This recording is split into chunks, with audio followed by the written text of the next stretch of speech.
But let's also turn to the way that the Pentagon has responded to the Amnesty International report about Israel. So Amnesty International is the latest human rights organization to call Israel an apartheid state. It's important because Amnesty International is probably the world's largest human rights organization in the world. I believe that Human Rights Watch has already declared Israel to be an apartheid state. I think anybody with eyes and who has an understanding of what's happening there believes that that is the case.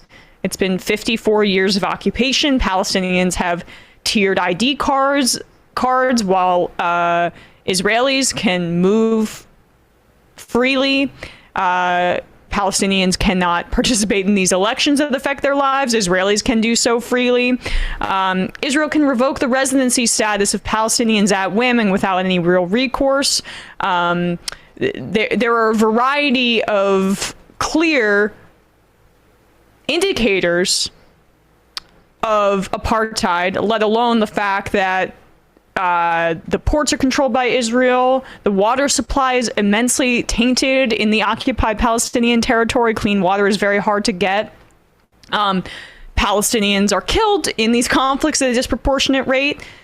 We could go on and on. But here is this reporter, the AP's Matt Lee, who has gotten into scuffles with Ned Price before.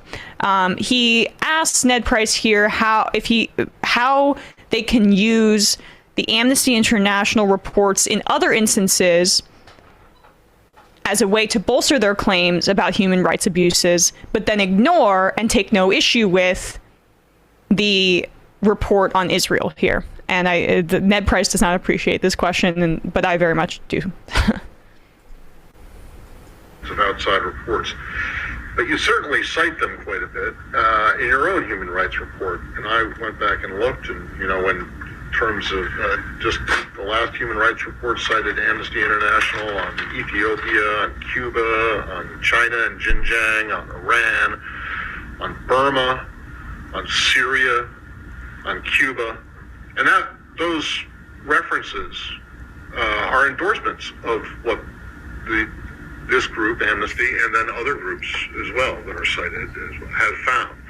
Why is it that, without taking a stand or making a judgment about the findings of this particular report, why is it that all criticism of Israel from these groups is almost always rejected by the U.S. and yet accepted, welcomed, and endorsed when it comes out when the criticism is of other countries, notably countries with which you have significant policy differences? Matt, I would make a couple points. Number one, when we include a footnote in something like these aren't footnotes, Ned. These are when we cite, yes. Which it's a game of semantics, I suppose, but whether you call it a citation or a footnote. Well, when it says in the report, Amnesty International found this X in Xinjiang with the Uyghurs, and we determine that we think that it's a genocide, and you guys come out and cite that and say, well, we also agree that it's a that genocide. Is a far cry, Matt, from saying that we have a comprehensive agreement with a third-party report that was produced by an outside group. So it's just when it's criticism of Israel that you feel free to disagree? Let's go. Have you ever disagreed with an Amnesty report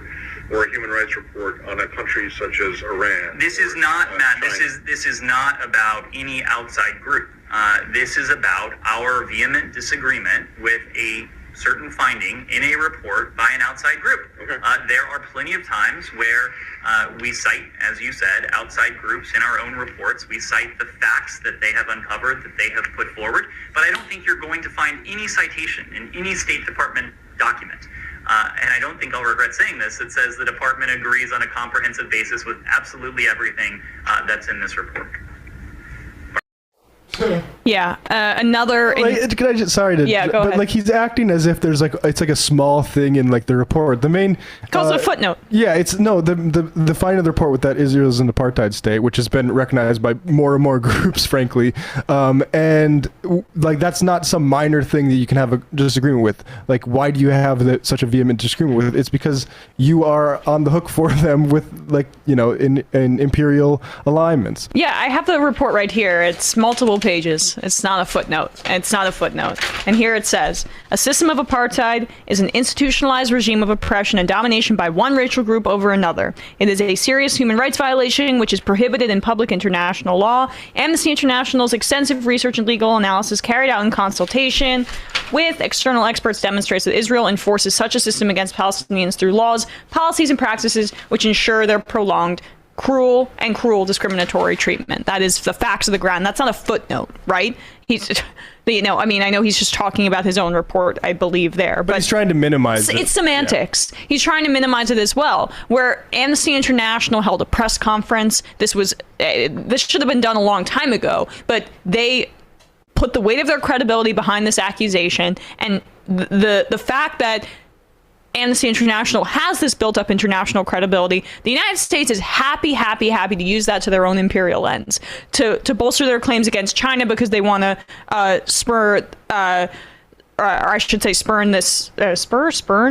create this Cold War kind of dynamic with China in order to create more competition, which gives more money to industry, specifically defense contractors in some areas as well. So that serves their interests.